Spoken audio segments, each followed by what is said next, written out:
Let's see what's happening today. Oh, this is gonna go down well. It's pretty based. Based. Absolutely based. I'm sorry. It's not funny. Yes, it is.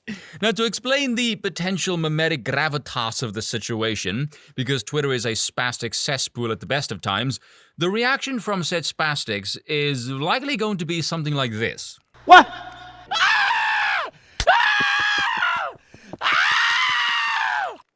Pardon, senor. Would you mind saying that again?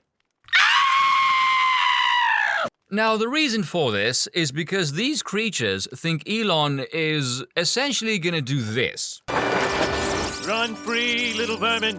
The city is yours. Pretty much that, and because many of the world's inhabitants aren't a bunch of thin-skinned twats with a propensity to trigger a PTSD episode through earthly metals and a fucking binary code, our reaction is more... Yahoo! Ooh, yeah! Fuck yeah. Oh, yeah.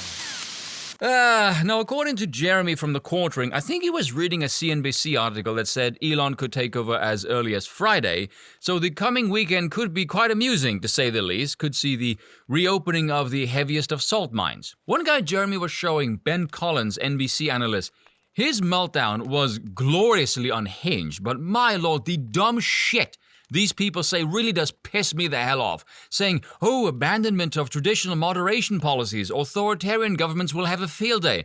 I'm thinking to myself, are you fucking kidding me? Do you know what an authoritarian government's flow of information even looks like? Oh yeah, authoritarian governments definitely prefer a sort of hands-off kind of approach and lets the private market say whatever the hell they want to say. This is the sound of a whiny faggot who's gonna get a fist up his ass courtesy of common sense. God, I despise these people. This is what happens when you let those whose entire ideology is based on lies go unchecked, and they say the dumbest things and no one chucks a verbal boomerang at their empty frickin' heads. Fun October surprise though, why it's happening now, who the hell knows? Seen some bizarre suggestions from a Verge article, but even the author there admitted he is done making predictions about Elon Musk because his style of life seems to follow no discernible pattern at all, very much firing from the hip kind of a bloke he is. Us South Africans tend to be very difficult to figure out. Maybe not me, my positions are fairly predictable. Hey, it's a lefty position, what do you think Spoon will advocate for? Not sure, but it probably involves firing a cannon at it. You would be correct. But some suggestions range from Elon having a rough time on Twitter with his totally insane suggestion of let's try for a peace deal in Eastern Europe instead of grinding people needlessly through the war machine by a bunch of sociopathic politicians desperately clinging to power, trying to advance an agenda who clearly do not give a damn about any human life. Like this asshole. This is a Ukrainian ambassador, mind you. Very classy behavior, I'm sure you would agree. Can you imagine if Trump said something like this? My lord, the media would slip into a coma. I get the impression when you're essentially strapped to an IV filled with an endless supply of the American taxpayer's dollar, you develop a very undeserved fucking ego. Does anyone remember when Elon was nice enough to set up the Starlink for these cretins, and this is how he gets treated in return? Wonder if Elon will just ban him for the giggles, but anyway. Does anyone know this man is trying to get humans to Mars and trying to complete this already arduous task in the wake of nuclear fallout is probably gonna make that exponentially more challenging? I mean, if Elon had his HQ in Nevada, we'd be closely emulating the Fallout New Vegas timeline. If you want to see the fate of democracies, look out the windows. Then there was another one saying his texts with other prominent figures were made public and this is supposedly embarrassing. I don't know if it's worth $44 billion worth of embarrassment, nor does buying Twitter make it go away. It's already public, so I don't quite know how that one makes any sense. Oh, you said these embarrassing things. Yeah, but I'm firing metal to Mars, and I have the power to alter the telecommunications network for the entire human species. That's a pretty exclusive fuck you card.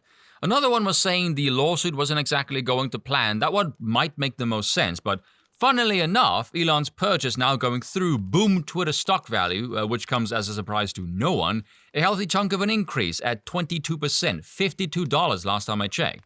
But the one last thing in all of this that makes it kind of bittersweet is the Twitter CEO, whose name I can never remember. I just think of him as that bastard that sounds like every other git who's ever tried to scam me claiming they're from Microsoft. He could receive up to $42 million if sacked within the first 12 months of Elon owning the company, but I'm unsure of the number or how ironclad that really is. Now, The good thing about Elon buying it is, a whole load of the pink-haired freako variety have outright quit because Elon scares the shit out of them because, clearly a group of humans who get emotionally irate at the sound of words are not at all a waste of space, but with many of them voluntarily leaving and Elon looking to rework the company in his own image, I'm hoping Elon has the capacity to say, look, I'm not going to give you $42 million, but I will make the next year of your work life a living hell. And then the second those 12 months have elapsed, I will fire you. I hope he interviews new potential CEOs out in the open just to fuck with them. Don't quite know how all of that plays out, but for now, let's enjoy the fallout as the many a moron screech to high heaven that a South African mad lad at any given moment will hold the reins of the cancerous shit show that is Twitter. And that is all for today, and I will see you all next time.